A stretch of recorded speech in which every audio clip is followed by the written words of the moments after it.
Buenas tardes, amados hermanos. He mirado la hora para ver si era mañana o tarde. Muy bien, hermanos, sin más preámbulos, vamos a meditar en la palabra del Señor. Vamos a tener un momentito de oración suplicándole al Padre que nos bendiga de una manera significativa. Padre bendito, gracias te damos en esta hora nuevamente por el privilegio que nos has concedido el día de hoy de poder estar aquí en tu casa de oración, reconociendo tu grandeza sobre nuestras vidas y tu señorío en cada uno de nosotros. Gracias porque ahora nos permites meditar en tu palabra. Te ruego, Señor, ya que soy un portador de la misma torpe, que sea tu Santo Espíritu el que pueda llevarla a los corazones de aquellos que la van a escuchar. Que sea maná del cielo el que descienda a nuestras vidas. Y que no solamente seamos oidores olvidadizos, sino hacedores de la misma. Padre, gracias te damos también por el pastor Gilberto, por su esposa Endrina. Suplicamos que los bendigas también a Leonor y que permitas que puedan regresar con bien el día de hoy. Gracias por el ministerio que tú les has dado y gracias por esta amada congregación que ya está en nuestros corazones de manera entrañable. Te alabamos y háblanos, porque tu pueblo escucha. Y lo hace en el poderoso nombre de Cristo Jesús. Amén. Muy bien, amados hermanos, quisiera hablarles hoy acerca de un tema muy importante para la vida cristiana y sobre todo también para aquellos que no conocen la luz gloriosa de Cristo Jesús. Quiero hablarles del poder de la luz. ¿Qué día más hermoso tenemos hoy? Ha amanecido al principio un poco, al menos donde vivimos nosotros, un poco nublado, pero posteriormente se ha tornado en un día con un sol radiante, un sol maravilloso. Y qué bonito es poder disfrutarlo, porque el sol nos trae alegría, nos trae contentamiento, y más cuando venimos a un lugar donde estamos en la presencia del Señor y donde hemos podido alabar su santo nombre de esa manera tan magistral. Janine, muchas gracias, nos has bendecido mucho el día de hoy. La luz natural fue creada por Dios. Pero vamos a hablar de tres tipos de luces hoy. De la natural, de la creada por el hombre y de la luz espiritual. La primera, que es la creada por Dios, fue hecha por el mismo Creador. Y voy a hablar posteriormente acerca de aspectos de eso. La segunda, inventada por el hombre, la luz artificial. Y la tercera es la luz divina, traída a la tierra por Dios encarnado, nuestro Señor Jesucristo. Dios creó el sol, la llamada estrella o astro de fuego, que emite luz propia y es el centro del sistema solar a través del cual giran los planetas de los que forman parte también la Tierra. Lo vemos asiduamente y no le damos la mayor importancia porque amanece y si el día está bien, pues lo podemos contemplar de manera perfecta. Si no está bien, pues tal vez no se ve tanto, pero está ahí, porque quien lo formó lo tiene ahí mismo donde siempre está. Se encuentra a 93 millones de millas de la Tierra. 93 millones de millas. O sea que si nuestro hermano Daniel tiene que ir a Jacksonville con la troca esa que conduce, ¿verdad?, él tan magistralmente, y piensa que hay a lo mejor 350 millas, como 5 horas o 6, en ese tipo de camión, imagínense 92 millones de millas si tuviéramos que ir al Sol. Claro, no llegaríamos, ¿no? No nos vaya a ocurrir lo que aquel hombre que no era muy inteligente y dijo a un amigo: yo quiero ir al Sol, voy a ir al Sol. Y el amigo le dijo: ¿pero cómo vas a ir al Sol? ¿Te vas a quemar? Dice: no me voy a quemar porque voy a ir por la noche. Sin el calor y la luz del Sol no podría haber vida en nuestro planeta. Es fundamental para nuestra existencia. Pero de la misma forma que valga la redundancia, un principio físico, también nos habla de un principio espiritual.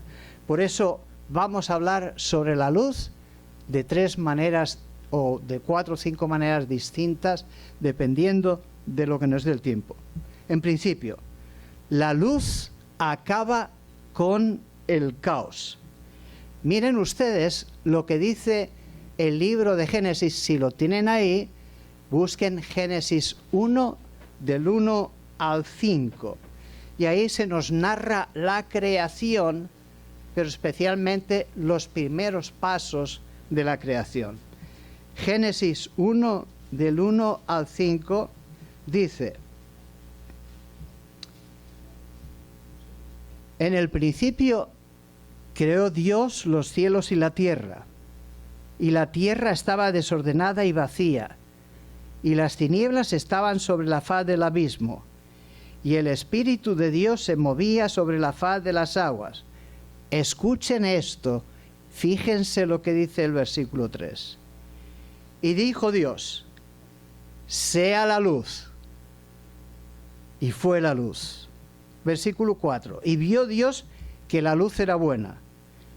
Y separó Dios la luz de las tinieblas. Y llamó Dios a la luz día, y a las tinieblas llamó noche.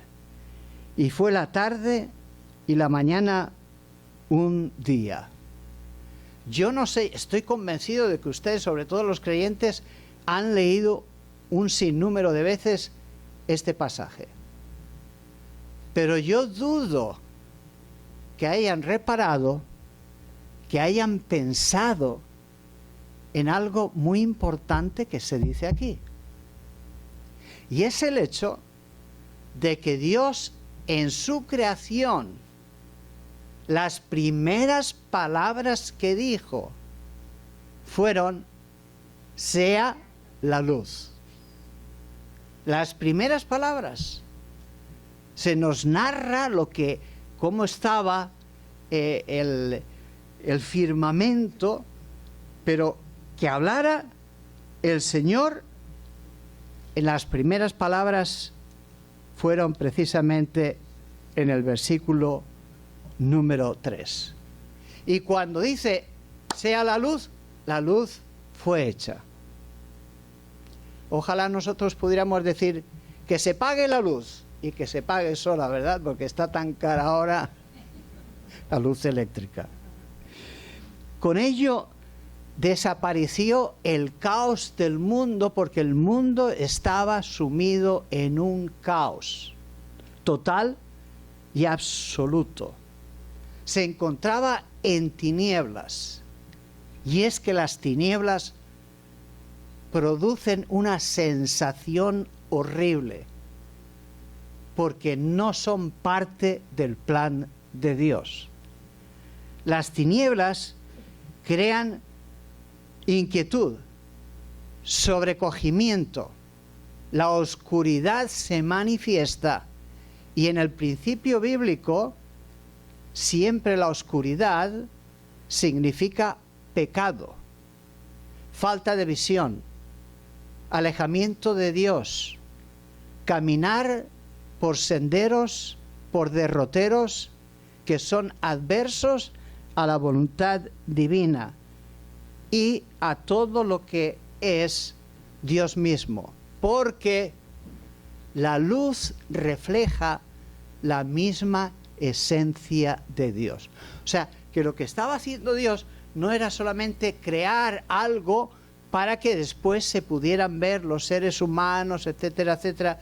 Estaba creando algo que refleja la misma esencia de Dios, del Dios viviente, del Dios encarnado, del Dios todopoderoso.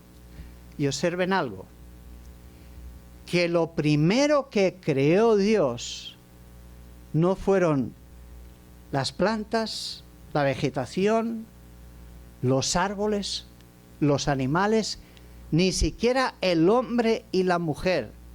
Lo primero que creó Dios fue la luz. Por eso es tan poderosa. A pesar de todo eso, hay que destacar un aspecto importante que encontramos en las Sagradas Escrituras, particularmente en los Evangelios, ya que me voy a enfocar más en ellos. Vemos que el apóstol Juan, como apóstol amado, como ese joven sensible, joven al principio, después ya murió de 90 y pico de años, ¿no? Pero sensible al amor de Dios, sensible a Jesucristo, entrelaza en su Evangelio de una manera extraordinaria esos mismos dos conceptos, el concepto de la luz y el concepto del amor. Van caminando paralelamente en dicho Evangelio hasta el punto de que unas 23 veces aparece la palabra luz en dicho Evangelio. Y el amor, el corazón del Evangelio, se encuentra en el Nuevo Testamento, en Juan 3:16, porque de tal manera amó Dios al mundo que ha dado a su Hijo unigénito para que todo aquel que en él cree no se pierda, mas tenga vida eterna. O sea que entrelaza el amor y la luz en todo momento. Por eso, con su vida, con su sacrificio, con su muerte, con su resurrección, Cristo, Dios encarnado, patentiza que la luz que es más importante no es la luz física, de la misma forma que no son aspectos físicos nuestros. Lo más importante es eso que refleja que es Dios mismo. Refleja la naturaleza de Dios. Y por eso el apóstol Juan, sabiendo que también los romanos, los griegos, Platón, especialmente el filósofo Platón, creía en el concepto de que el sol era el que daba vida, hace este énfasis. Por eso, número 2, la luz alumbra el camino. Y ahora nos vamos al Evangelio de Juan, en el capítulo número 8, versículo 12. Dice Jesús: yo soy la luz del mundo. El que me sigue no andará en tinieblas, sino que tendrá la luz de la vida. Para entender esta declaración, yo soy la luz del mundo, el que me sigue no andará en tinieblas, sino que tendrá la luz de la vida, tenemos que ver el contexto donde Cristo está diciendo estas palabras. Y el contexto es la fiesta de los tabernáculos o cabañas, llamado Sukkot, que todavía se celebra entre los judíos en la actualidad en el mes de septiembre u octubre, dependiendo de cómo caigan las fechas. Interesante. Juan nos habla en el capítulo 7, versículos 10 hasta 10, 12 y 37, que era una de las grandes fiestas nacionales del pueblo judío. Saben ustedes perfectamente que habían 3 fiestas principales: la Pascua, Pentecostés y la fiesta de los tabernáculos. Entonces, vemos que cuando llegaba la fiesta de los tabernáculos o Sukkot, los judíos se reunían en el templo y por las casas, porque a veces la gente no cabía por allí, pero donde estuvieran lo celebraban. En el templo ocurría lo siguiente: sacerdotes jóvenes llevaban 4 lámparas con 4 brazos semigigantes y las situaban en cada extremo del atrio de las mujeres, que estaba después del atrio de los gentiles cuando uno entraba al templo. Cuando llegaba la noche, se encendían esas lámparas, y esas lámparas iluminaban tanto que desde otros lugares se podía ver, en la Jerusalén del Nuevo Testamento, se podían ver aquellas luces. En las casas, los judíos que no estaban en el templo hacían enramadas y hacían pequeñas cabañas para recordar lo que el Señor les había dicho, para recordar que Dios estuvo durante los 40 años que pasearon en el desierto, porque en muchos casos siempre estuvieron dando vueltas, pero que estuvieron en el desierto, y los acompañó con su Shekinah, con su presencia, la presencia de la nube que los dirigía durante el día y la presencia de la nube de fuego que los dirigía durante la noche.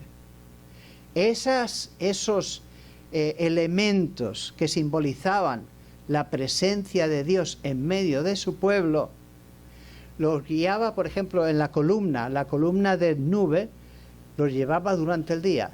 Si la columna de nube se paraba, el pueblo se tenía que parar.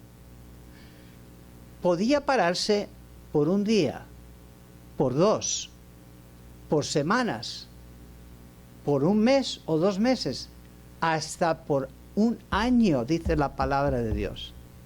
Y el pueblo tenía que parar, sea la nube, la columna de nube o la de fuego, tenía que pararse.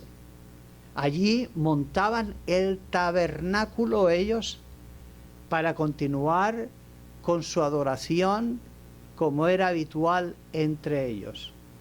Cuando se movía la presencia de Dios, recogían el tabernáculo y seguían nuevamente el camino que les indicaba Dios. Por eso, muy importante es el hecho de que ellos recordaran que aquel que había estado por 40 años dirigiéndolos con su presencia se encontraba entre ellos mismos. Por eso él dice: yo soy la luz del mundo, el que me sigue no andará en tinieblas, sino que tendrá la luz de la vida.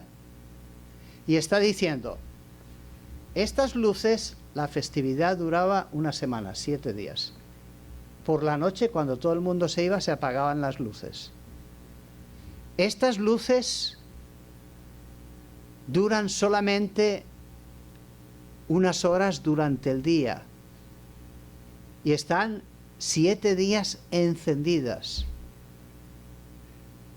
Pero mi luz nunca se apaga.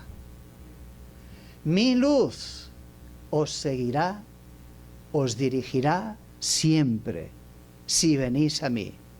Mi luz es la que te permite ver la diferencia entre el pecado y la santidad de Dios. Mi luz es la que tenéis que permitir que brille en vuestras vidas. Número 3. La luz da vida. Dice Juan 1:4, en él estaba la vida y la vida era la luz de los hombres. Mis amados hermanos, sin lugar a dudas, la luz da vida. El sol es importante y necesario para vivir en la tierra, y ya lo mencioné anteriormente, y la luz ajusta nuestros ciclos o ritmos circadianos. Los ritmos circadianos, que significa el circo alrededor, circal, y la palabra diem, que es del griego día, significa que regula nuestro estado de ánimo. También regula nuestro comportamiento, regula nuestra actividad y regula muchas cosas más que ahora no tenemos el tiempo para mencionar. Con esa energía, con ese sol, la vitamina D nos ayuda mucho a mantener los huesos del cuerpo bien nutridos, fuertes, ¿verdad?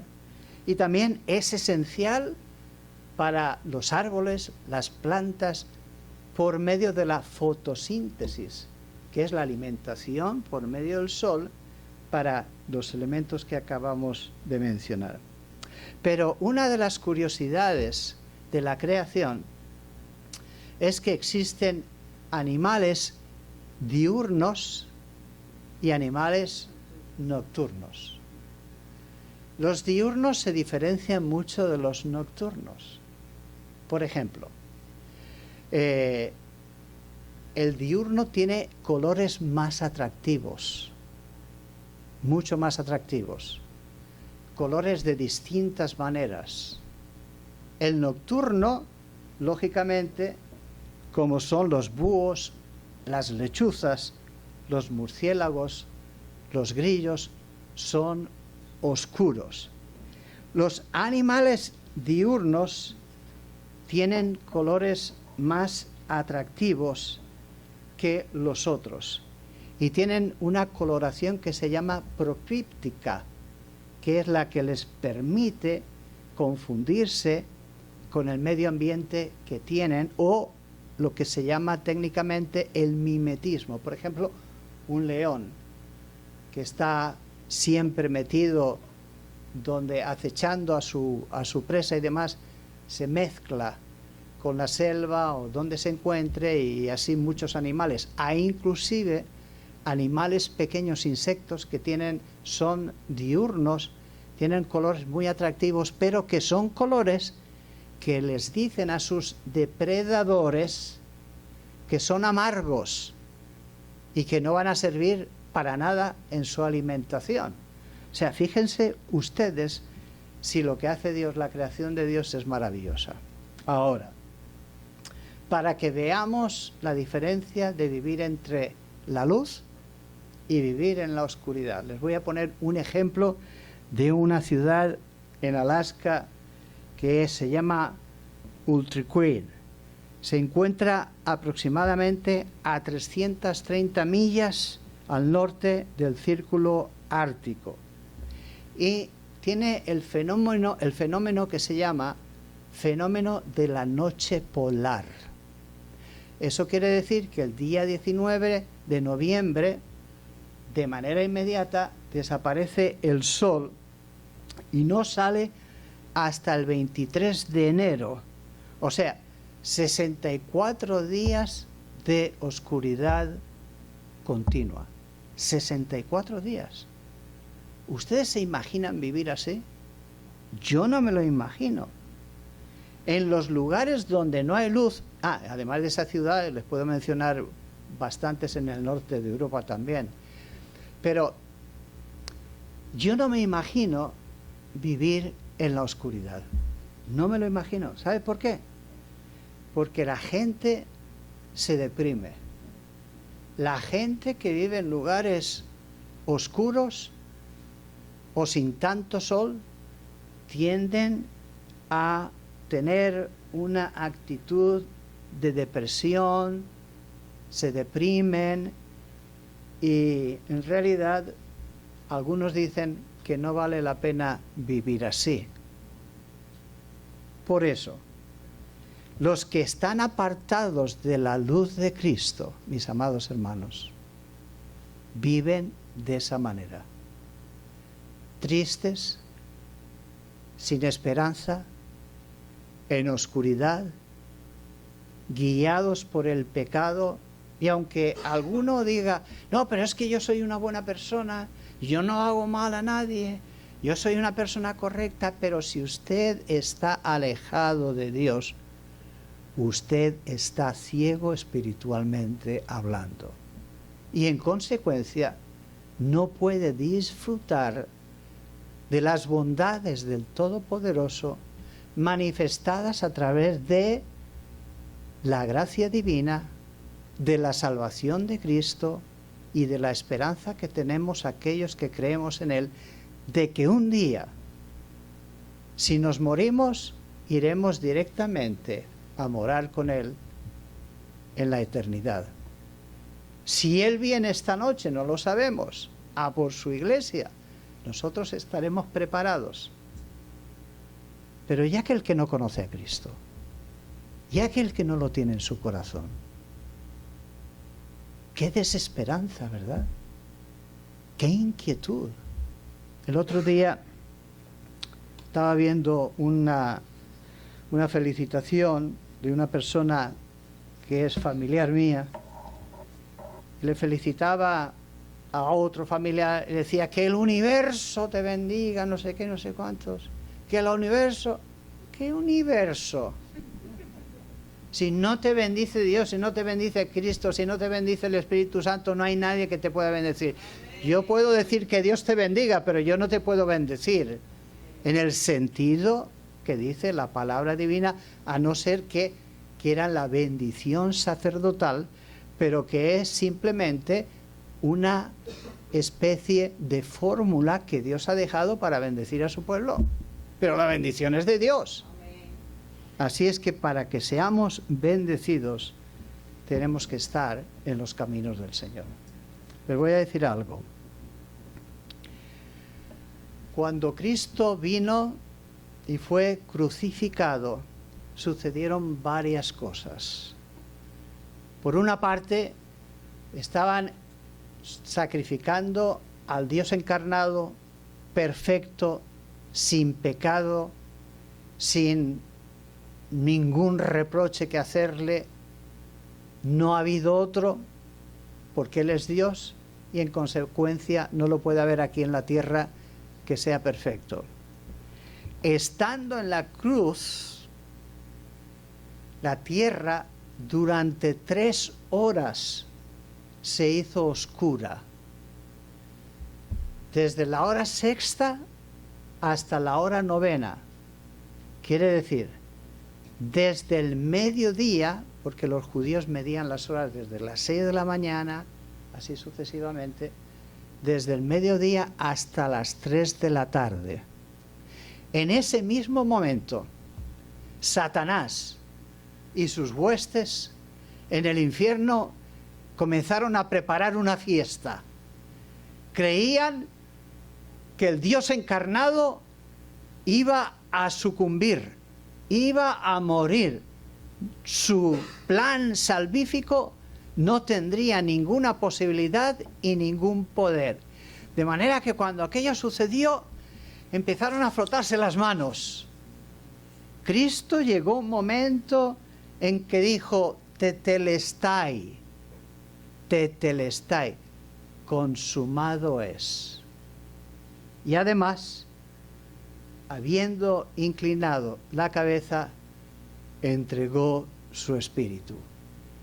Entonces la bachata, el merengue y todo en el infierno se puso en funcionamiento. Todo el mundo a bailar. Pero, Cristo resucitó. Venció a la muerte. Venció al pecado. Y nos ha hecho a nosotros coherederos del reino y también personas que tienen el privilegio de ser llamados hijos de Dios. Por lo tanto, no solamente eso. El Señor también dijo a sus discípulos: vosotros sois la luz del mundo. La luz en una ciudad asentada sobre un monte no se puede esconder, ni se enciende una luz y se pone debajo de un almud, que era un medidor de cosas, de granos y demás, pequeño, pero que allí se podía esconder una luz, sino que se pone en el candelero y alumbra a todos los que están en su casa. Mi amado hermano, acuérdate, tú eres la luz del mundo. Yo soy la luz del mundo, lo dijo el Señor. No que nosotros seamos la luz en sí, sino que nosotros reflejamos la luz de Cristo. ¿Saben por qué? Porque cuando lo aceptamos a Él, nos cambia el DNA. Y ese DNA es el que dice 2 Corintios 2:17. De modo que si alguno está en Cristo, nueva criatura es. Las cosas viejas pasaron. He aquí, todas son hechas nuevas. Tienes un DNA nuevo. Tienes el DNA de Dios, el DNA del Señor. Nos insta a brillar. Y mis amados hermanos, la luz es luz solamente cuando brilla. Y lamentablemente tenemos que confesar que a veces brillamos muy poco. Y que hay cristianos que parecen faroles apagados. Por lo tanto, hemos de andar como hijos de luz. Miren lo que dice el apóstol Pablo en Efesios 5:8.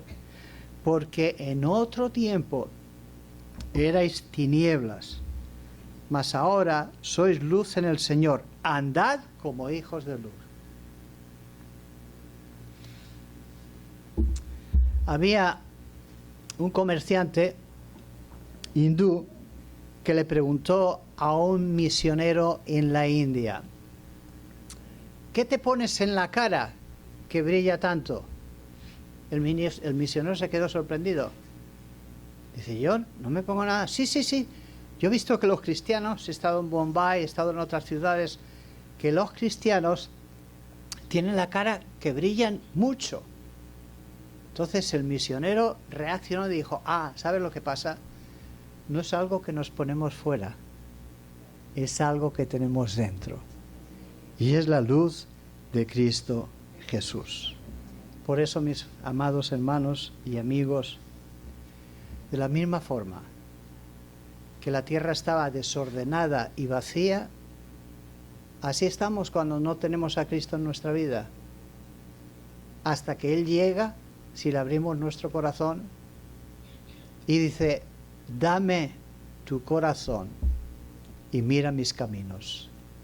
Y entonces nos convierte en personas que ven, viven y transmiten la luz perfecta que es la de Cristo.